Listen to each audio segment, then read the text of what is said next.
পৃথিবীর সবচেয়ে ভারী বোঝা বাবার কোলে সন্তানের নিথর দেহ। প্রতিদিনই সেই বোঝাই বহন করে চলছেন গাজা উপত্যকার বাবারা।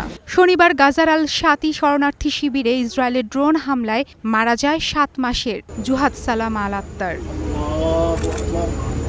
গেল ২৪ ঘণ্টায় গাজার শরণার্থী শিবির, হাসপাতাল ও স্কুলে ড্রোন আর বিমান হামলা চালিয়ে আরও ৯১ জনকে হত্যা করেছে ইসরায়েল। এদের মধ্যে আছেন আল শিফা হাসপাতালের পরিচালক ডাক্তার মোহাম্মদ আবু সালমিয়ার পরিবারের ৫ জন।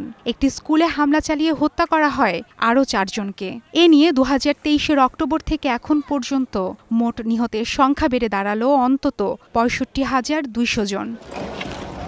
গেল ২ বছরের ইসরায়েলি আগ্রাসনে এমনিতেই বিপর্যস্ত গাজা উপত্যকা।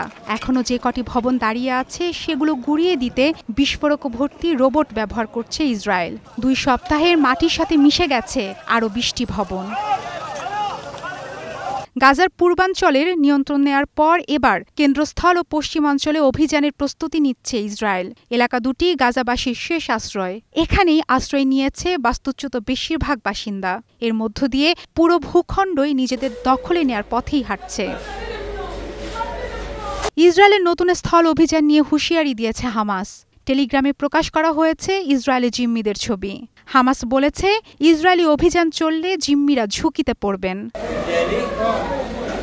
একদিকে স্থল অভিযান ও বিমান হামলা, অন্যদিকে ত্রাণবহর প্রবেশে বাধা তৈরি করে গাজাবাসীকে কৃত্রিম দুর্ভিক্ষের মুখে ঠেলে দেয়া।